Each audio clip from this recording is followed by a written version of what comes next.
Bueno, continuando entonces con el tema de la importancia de claves olfativas de las flores que generan una experiencia determinada en un polinizador como la abeja y que eso es funcional para que retornen al lugar. Acá hay un estudio típico del inglés Rivant en los años 50, el cual él entrenó a un grupo de abejas a un alimentador, que ese alimentador tenía un olor determinado y se puede ver cómo a lo largo de una cantidad de horas el alimentador ofrecía ese olor y antes del entrenamiento, o sea, antes de darle el alimento con olor en un alimentador a un grupo de abejas recolectoras, había eh, dos unidades de alimentador, uno con el olor A, otro con el olor B. Específicamente el olor entrenado era el bencilacetato, y se podía ver que previo al entrenamiento no había una diferencia importante entre la visita a un olor y a otro. Sin embargo, luego de interrumpir el entrenamiento, una vez que los alimentadores ya no tenían recompensa, se vuelve a presentar el alimentador sin olor y se ofrece el olor adentro de la colmena. Y lo que se puede ver es que cuando el olor que se presenta es el benzaldehído, aumenta el número de abejas de esa colmena visitando el lugar de recolección, y no así cuando se ofrece el segundo olor. Es decir, la actividad recolectora se reactiva producto de simplemente ofrecer o aparecer el olor condicionado durante el entrenamiento. No hace falta que ingrese alimento, porque el olor de bencilacetato ya fue asociado previamente a alimento. Por lo tanto, la aparición, aunque sea única, del olor recompensado es suficiente estímulo para desencadenar la reactivación recolectora del grupo entrenado a la fuente de alimento.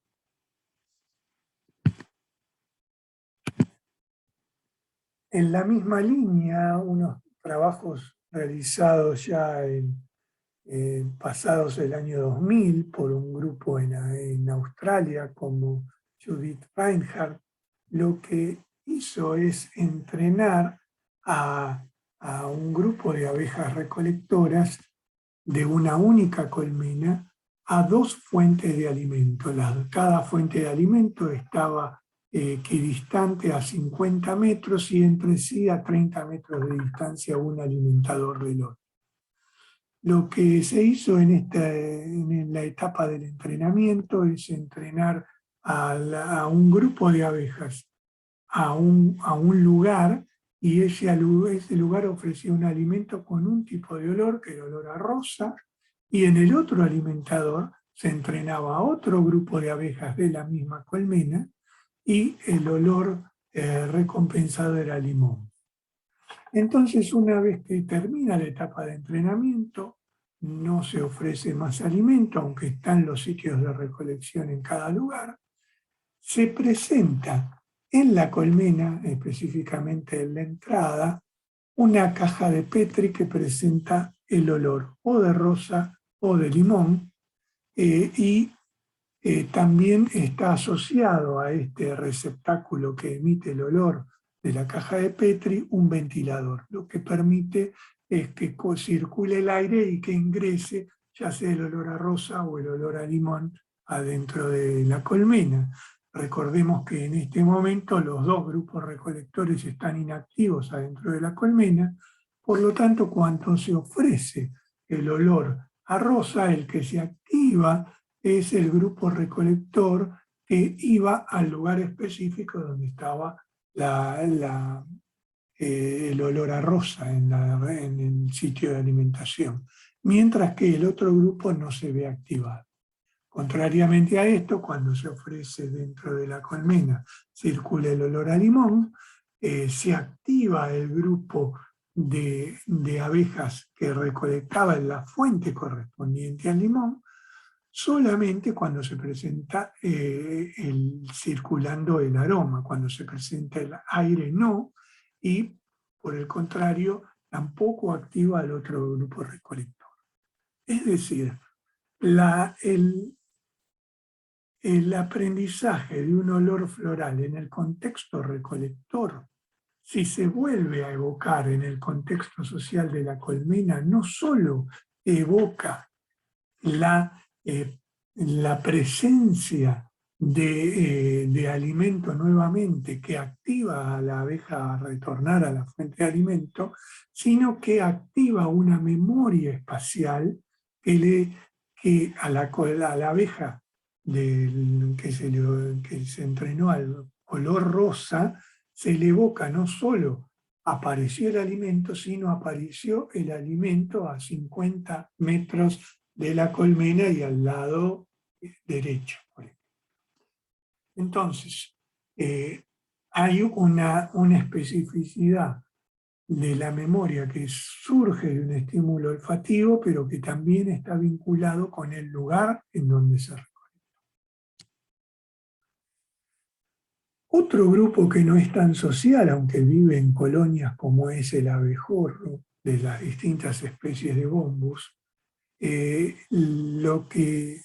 se sabe es que cuando un abejorro recolector regresa de una fuente de alimento abundante, el abejorro tiene menos interacciones sociales que una abeja doméstica melífera, pero inmediatamente lo que hace el abejorro es regurgitar el alimento en los lugares de reserva de néctar o de polen, a diferencia de una abeja social o eusocial, que el alimento líquido lo transfiere boca a boca a otros individuos, y luego de transferir el alimento en los lugares de almacenamiento, si la fuente de alimento que ha sido explotada es muy abundante en términos de riqueza de néctar, por ejemplo, los abejorros realizan unos movimientos muy excitatorios, unas corridas muy excitatorias adentro del nido y salen a recolectar nuevamente. Lo que se hizo en este ensayo en 1999 es trabajar con un nido artificial de abejorros, Bombus terrestris, y el abejorro, había un abejorro que era entrenado a recolectar en una arena de recolección conectada al nido, que iba a ofrecer un determinado olor. Luego, cuando el abejorro retorna al nido, lo interesante es que seguramente por el nivel de recompensa del alimento realiza estas corridas muy excitatorias, y cuando se observa en una línea de tiempo el nivel de actividad de abejorros que salen del nido, se ve que los picos de actividad de salidas del nido se corresponden muy bien con los momentos en que ingresó el abejorro activo de la fuente de alimento. Fíjense acá, esta línea completa significa que todo el periodo en que el abejorro ha entrenado está dentro del nido, y fíjense los niveles de salidas del nido de otros congéneres, y lo mismo en este segundo momento. Pero en paralelo a eso, y considerando que los abejorros no realizan contactos boca a boca, sí regurgitan el alimento en estos lugares de reserva, en estos pots de reserva, se entrenó a las abejorros individuales a un alimentador que podía presentar diferentes olores, ¿sí? Como se presenta acá, anís, menta y carnation. Entonces, en ese contexto, fíjense que el número de elecciones de los abejorros activos que salen del nido se corresponden con un olor determinado, que es justamente el olor del alimento que estaba recolectando el individuo recolector entrenado. Es decir, a pesar de no tener una interacción directa entre individuos, se prefiere en el sitio de recolección el olor previamente explotado por otro individuo, lo que sugiere que esa información olfativa que circula dentro del nido le ha llegado a sus congéneres. En el caso particular de una abeja eusocial, como la abeja apis mellifera, cuando recolecta néctar, al retornar al nido nunca lo deposita en una celdilla de reserva de alimentos, sino que lo transfiere boca a boca a otros individuos. Y la hipótesis que se abrió desde los estudios de von Frisch en 1940 es que durante esta transferencia de alimento, el individuo que recibe el alimento no solo recibe alimento, sino que está recibiendo información de la misma fuente. Y esa información es, por ejemplo, el olor del néctar recolectado. Entonces, es posible que durante esta interacción social se produzca un evento de aprendizaje mediado por otro individuo. Es un típico evento de aprendizaje social si lo pudiéramos visualizar experimentalmente. Y es precisamente eso lo que hicimos en el laboratorio hace unos cuantos años atrás, en donde entrenamos una abeja individual a recolectar de una fuente de alimento que o bien fuera solamente solución azucarada o bien tuviera solución azucarada aromatizada con un olor puro. Y una vez que retornaba a la colmena, en realidad esta colmena era una colmena de observación, y la colmena de observación, en este caso, no solo podíamos ver lo que había dentro, sino que estábamos cubiertos de que las abejas no se escapen, porque o bien tenía una pared de acrílico, o bien tenía una pared de una tela de gasa que permite visualizar muy bien lo que pasa en el interior, pero a la vez podíamos atravesar con un pincel y pintarle con pintura acrílica al tórax de la abeja receptora de alimento que recibía el alimento recolectado por nuestra abeja entrenada. Luego, estas abejas eran las abejas receptoras de alimento y que estaban marcadas, las capturábamos con este sistema en donde ubicábamos a nuestro individuo recién marcado y lo succionábamos. Al succionarlo, lo poníamos en la incubadora, en el freezer, un minuto o 2 minutos, la abeja queda anestesiada, la podemos ubicar en un tubo de metal y ofrecerle distintos olores, entre ellos el olor previamente recibido con el alimento. En el día 1, las abejas entrenadas recolectaron solamente solución azucarada sin olor. Capturamos a todos los individuos marcados y receptores que interactuaron con esta abeja dadora y se les presentó 3 olores: fenilacetaldehído, nonanal y 2-octanol. Lo que vemos que el nivel de respuesta de extender la probóscide, que es un indicador de una respuesta condicionada al olor previamente expuesto, en este caso no hubo un olor previamente expuesto, podemos ver que el porcentaje de respuesta a cualquiera de los 3 olores es realmente bajo. Sin embargo, en el segundo día, estas abejas recolectoras ya explotaron un alimento que tuviera un olor. Ese olor era fenilacetaldehído, que es el color gris representado en la barra, y las respuestas de las abejas receptoras a esas abejas dadoras que recolectaron fenilacetaldehído podemos ver que aumenta significativamente comparado con el día 1 la respuesta al fenilacetaldehído. Una semana después, al día 7, estas abejas recolectoras ahora recolectan un alimento que tuviera olor a nonanal. Y cuando le capturamos abejas receptoras y le presentamos los 3 olores, principalmente responden al olor que estaba circulando y que recibieron por el contacto boca a boca. Es decir, independientemente del olor del alimento, la abeja receptora puede aprender una clave olfativa que recibe de otro individuo, por lo tanto puede aprender el olor floral aún sin haber visitado la flor mediante una transferencia boca a boca con el individuo dador de alimento. Entonces se pueden establecer memorias asociativas en este contexto social a partir de una interacción interindividual donde se transfiere alimento. Otro aspecto que es clave para entender la comunicación en el plano químico es la transferencia de señales o la transmisión de señales químicas como son las feromonas. Feromonas habíamos dicho que son esas señales o esos compuestos químicos que se sintetizan o que se almacenan adentro del organismo, se almacenan en una glándula exócrina y en determinados contextos estos compuestos químicos se liberan al exterior y generan una respuesta sobre el individuo receptor de la misma especie. En general, las feromonas son moléculas más complejas que las hormonas,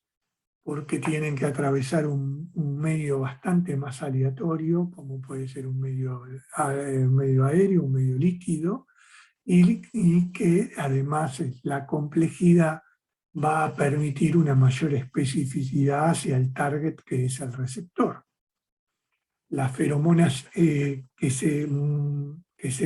difunden en un medio acuoso son en general polares y pueden formar largas cadenas de carbonos o, por ejemplo, aminoácidos.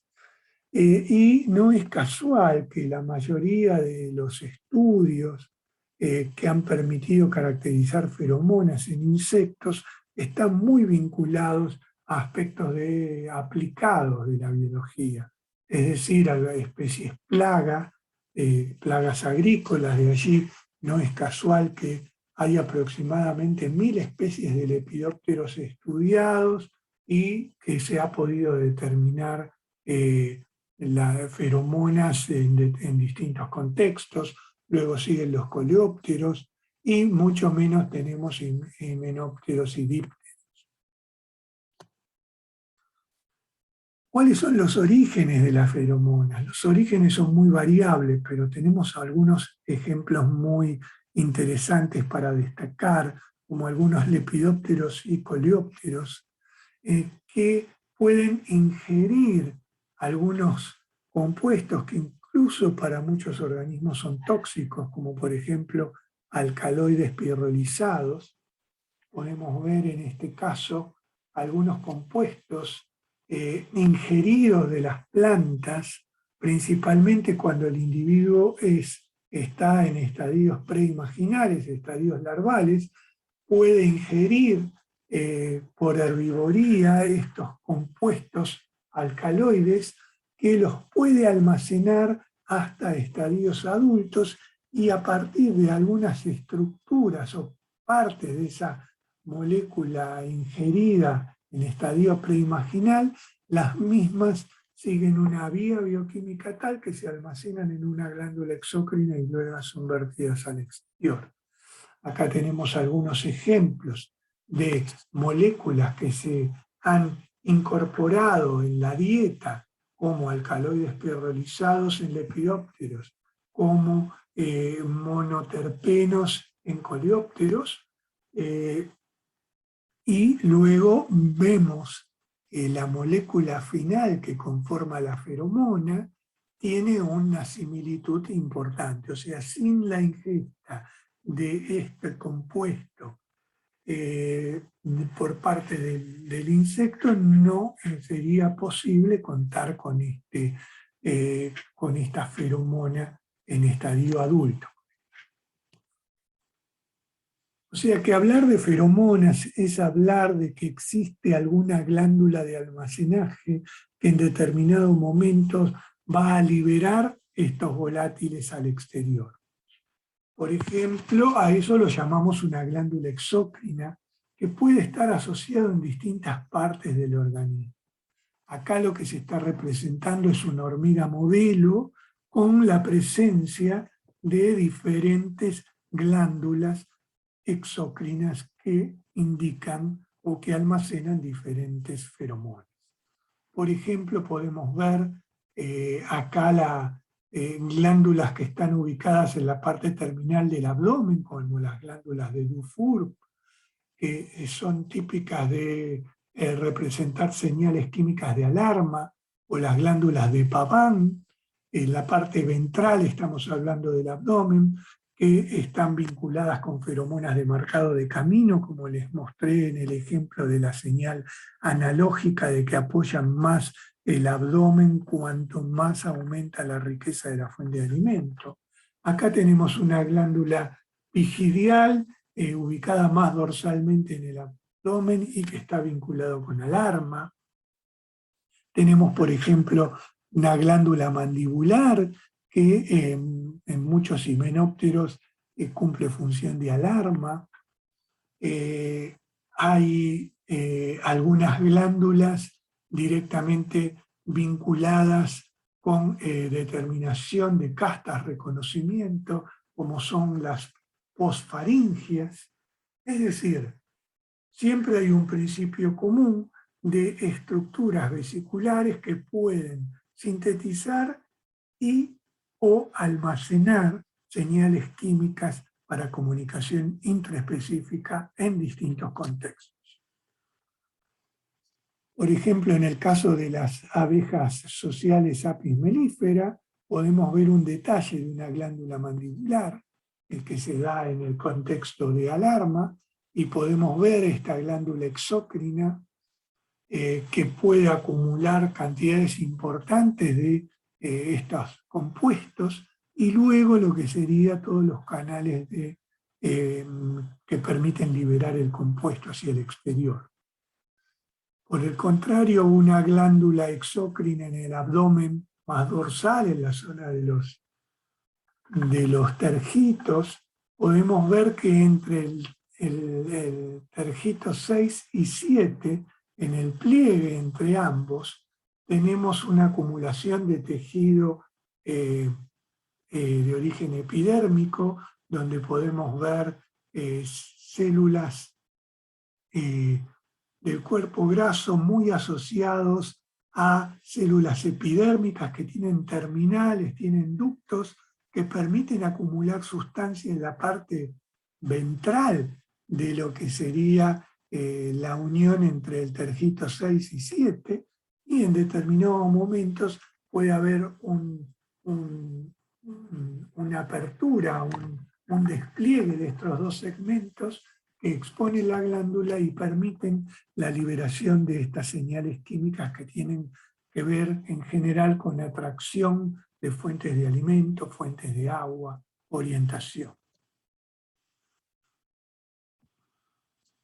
Si específicamente nos ubicamos en las feromonas desde el punto de vista de la función, vamos a dar algunos ejemplos, como lo que son las feromonas de camino, muy estudiados en algunos grupos de insectos como son las hormigas. Las feromonas de caminos en general suelen ser rastros o huellas químicas usadas para marcar territorios o para marcar caminos. Son en general compuestos que persisten mucho en el tiempo y en general son polares, asociados con una cantidad de agua importante, lo que permite es una liberación más gradual del compuesto en el ambiente, por eso son muy persistentes. Y acá vemos, por ejemplo, si tenemos que identificar algunas glándulas vinculadas con feromonas de camino, lo podemos ver en el grupo de hormigas Ponerine, que en las partes más ventrales podemos encontrar como en las glándulas de Pavan o las glándulas del del intestino posterior.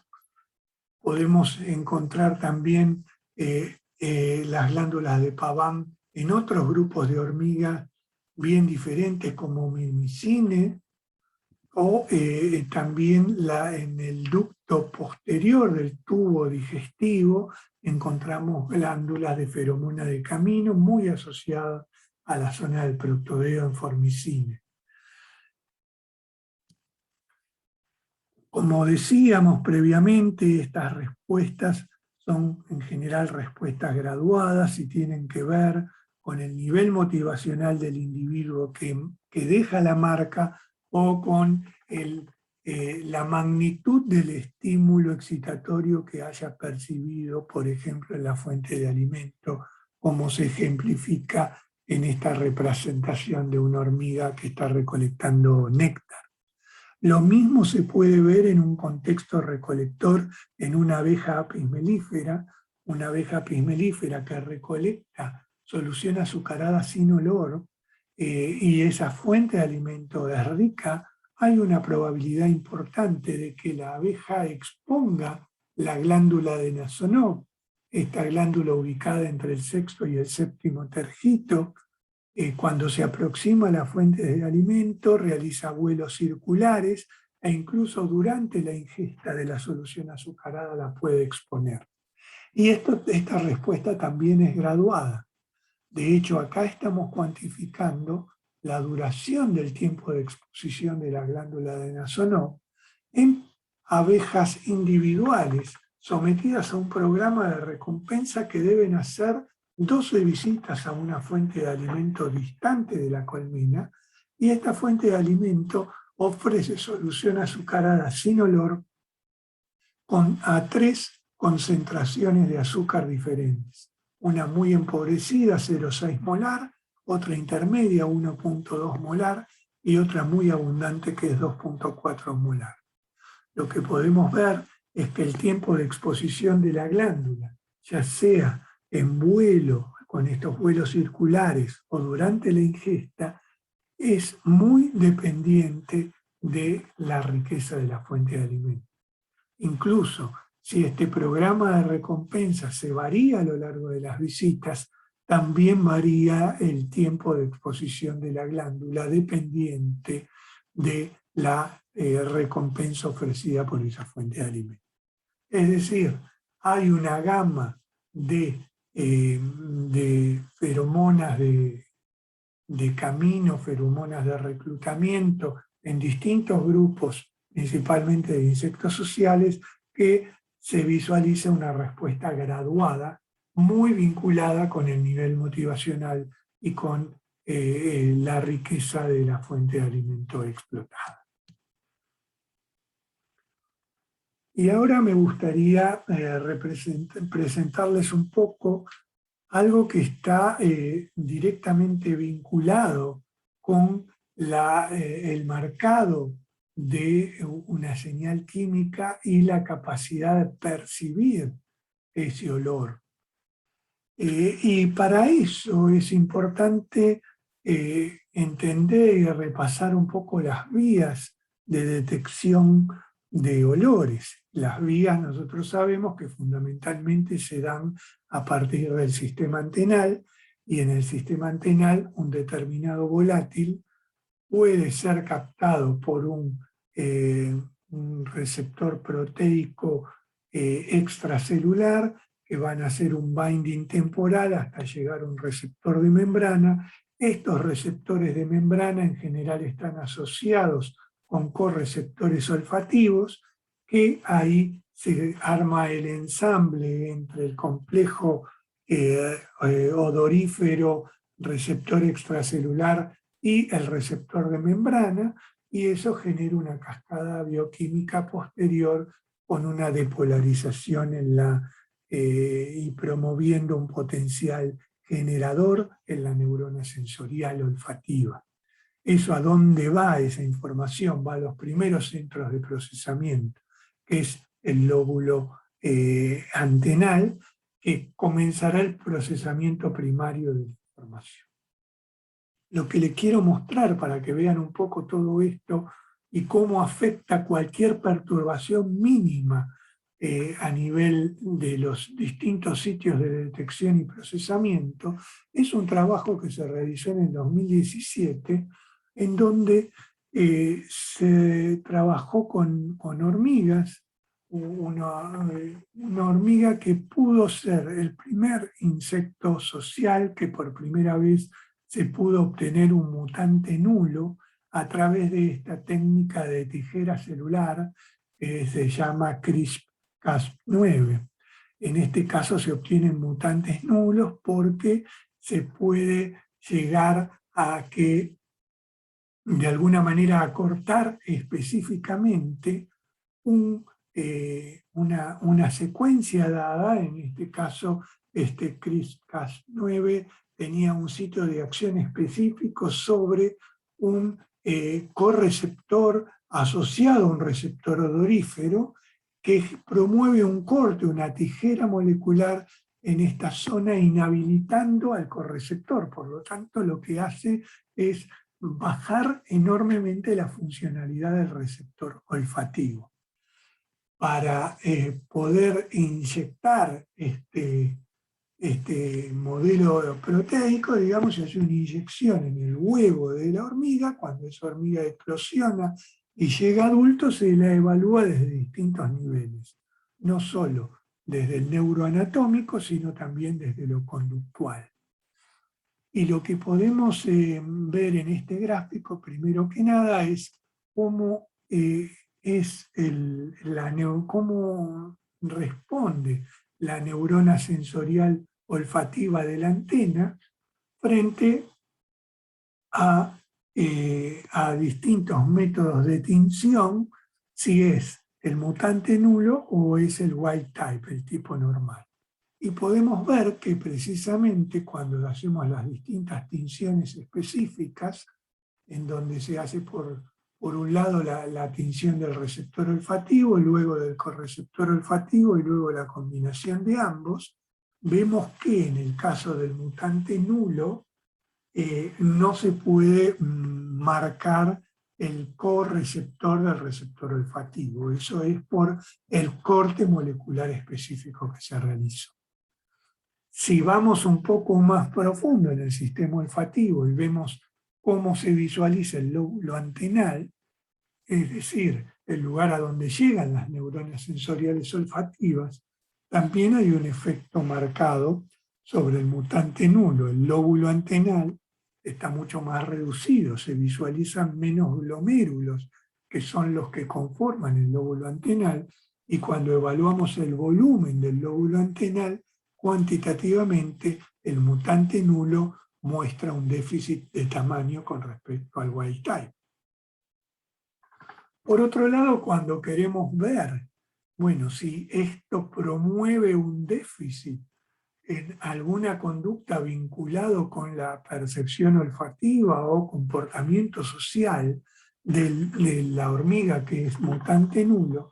podemos ver que cuando se pone una hormiga wild type, o sea, normal, sometida a una inyección que no contiene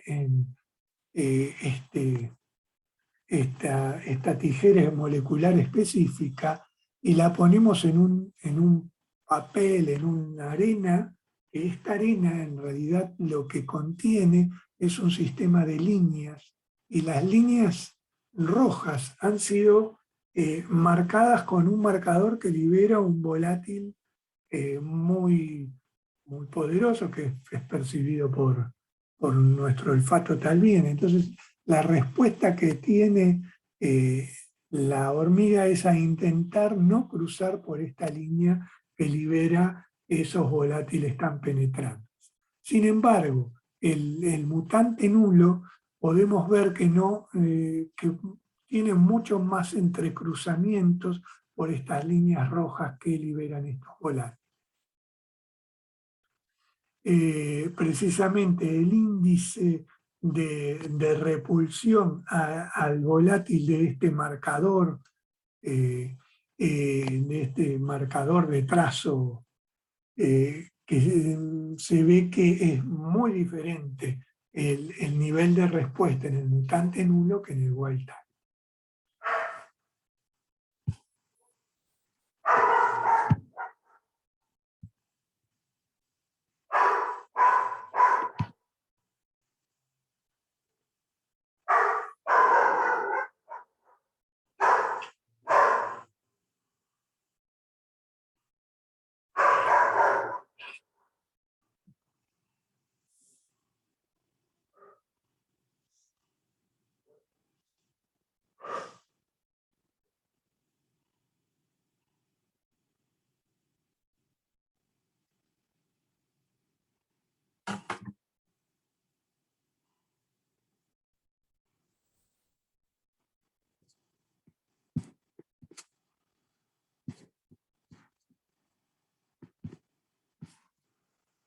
Bueno, y finalmente lo que quiero destacar es que cuando se evalúa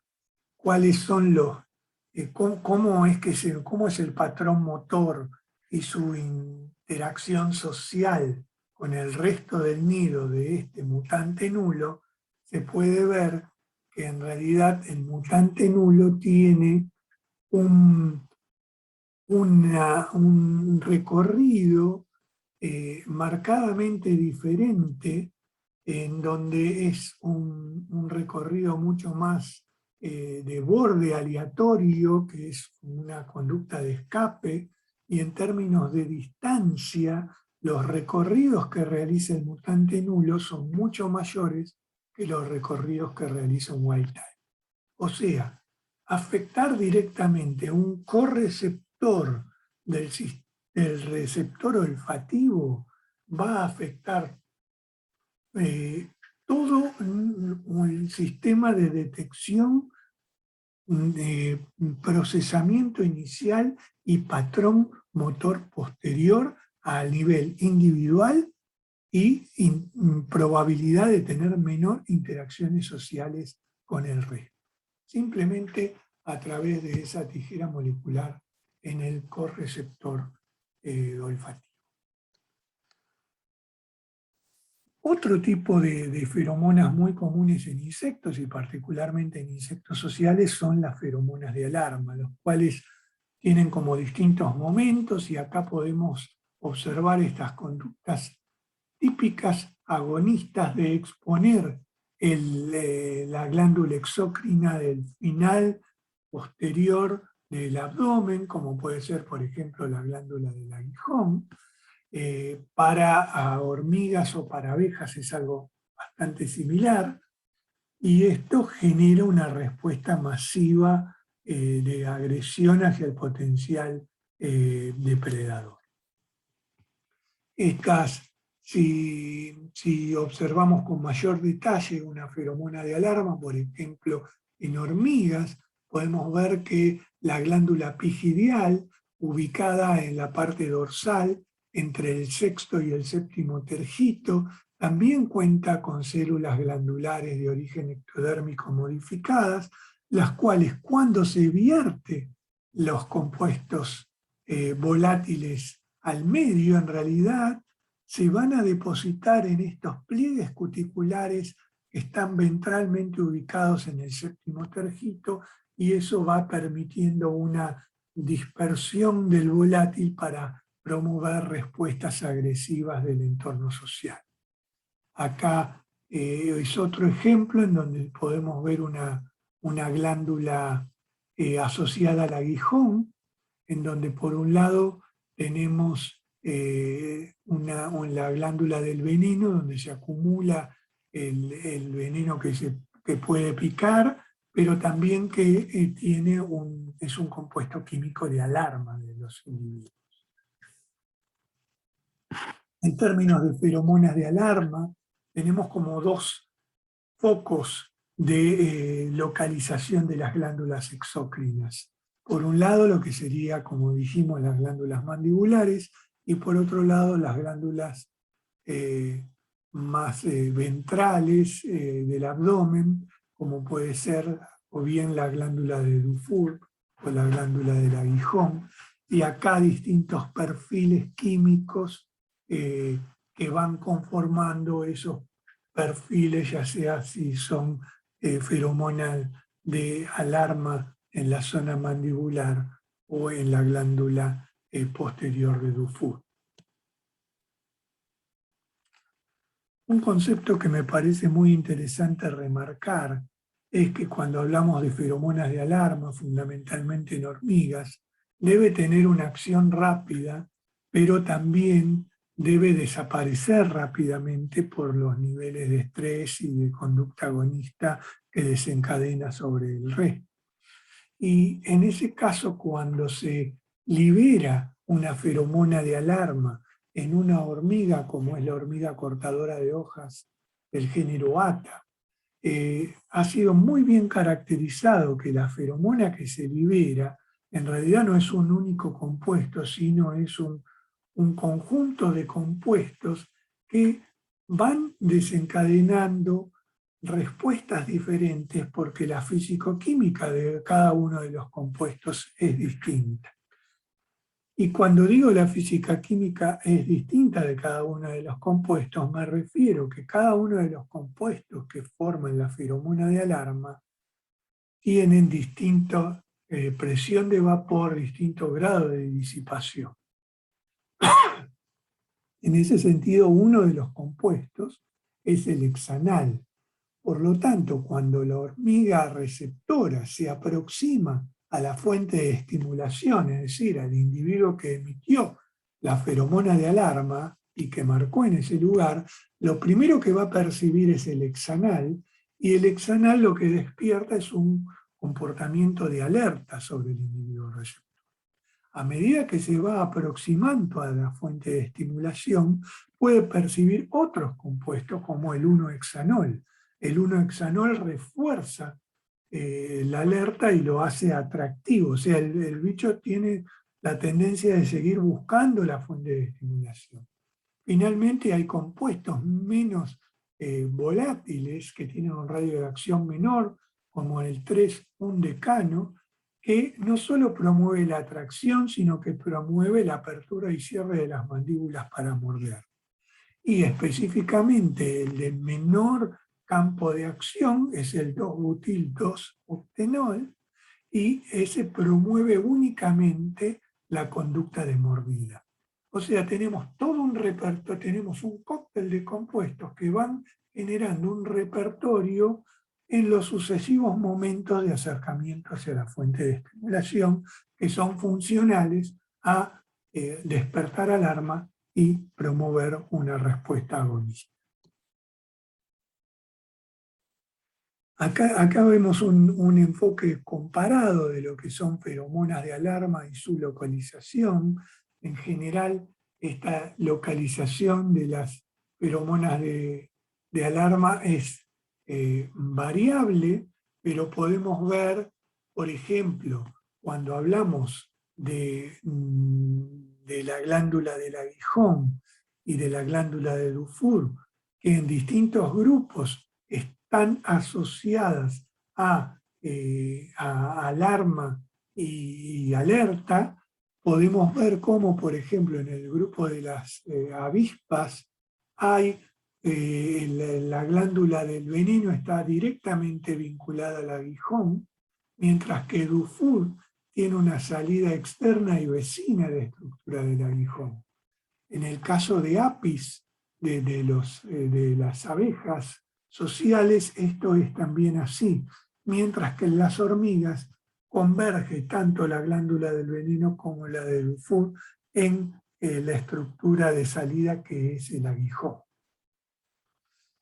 Acá distintas localizaciones de feromonas de alarma. En el caso de Apis dijimos, no solo en la zona de la glándula del aguijón en el abdomen, sino en la glándula mandibular. Las abejas eusociales del grupo Meliponine, como las trigonas, por ejemplo, tienen sus feromonas de alarma en la mandíbula, las avispas en el abdomen, y podemos encontrar mucha diversidad en el grupo de las hormigas.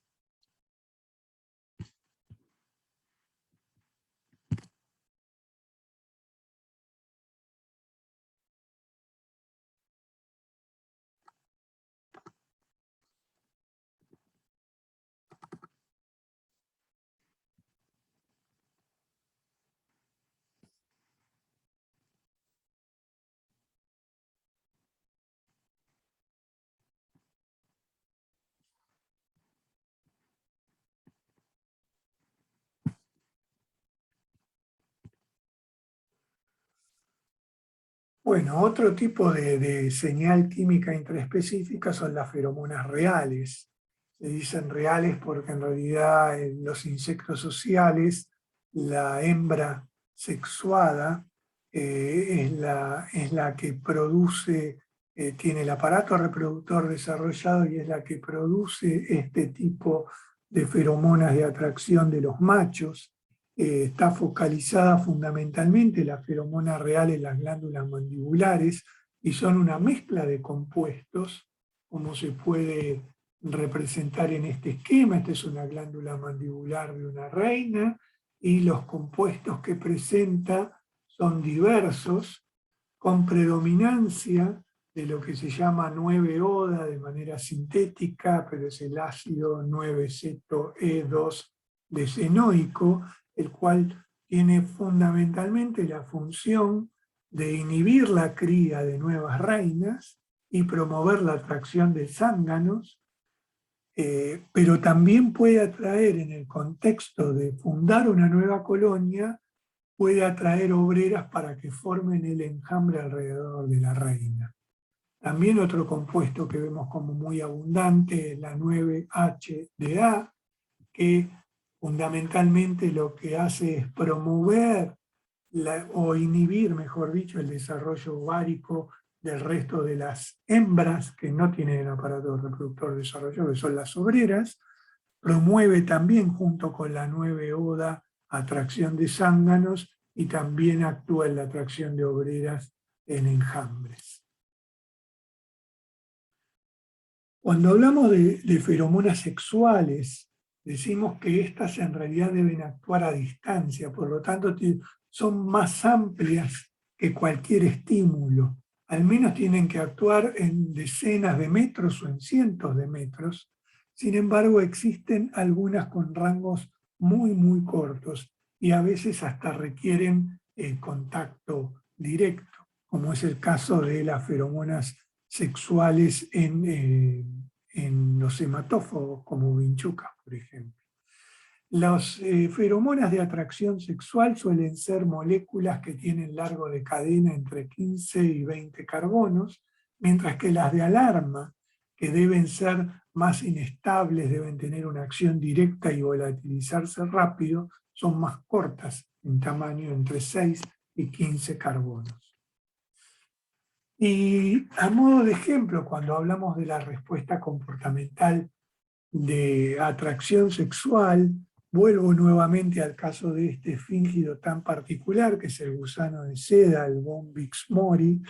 que fue muy estudiado a nivel olfacción, y ya sabíamos nosotros por clases previas que hay un compuesto que es una señal química intraespecífica que promueve una respuesta antenal muy marcada, como es el bombicol liberado por la hembra, y que cuando hace blanco en las antenas plumosas del macho, el macho comienza a tener movimientos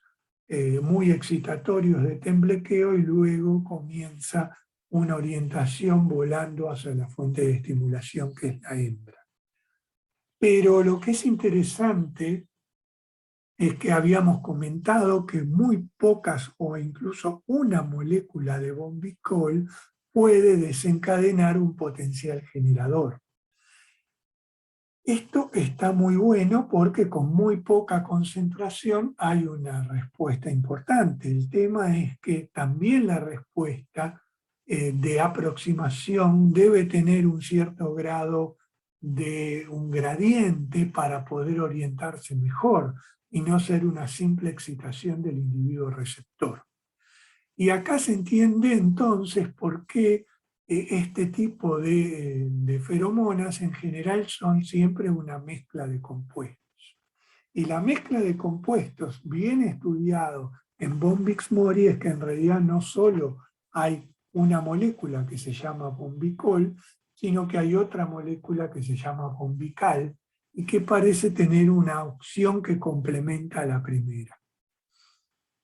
A ver, vamos a ver un poco, este es el nivel de respuesta comportamental del macho frente a diferentes concentraciones de bombicol. Vemos que hay una relación dosis-respuesta frente a diferentes concentraciones de bombicol. Fundamentalmente es la que estamos viendo en estos círculos vacíos o cuadrados vacíos. Vemos una relación dosis-respuesta muy marcada frente a la presencia de bombicol. Por el contrario, si vemos la respuesta al bombical, también vemos una relación dosis-respuesta, pero que requiere una concentración de bombical mucho más alta. El individuo macho responde con una respuesta similar, pero a concentración mucho más alta. Lo interesante de esto es que cuando se va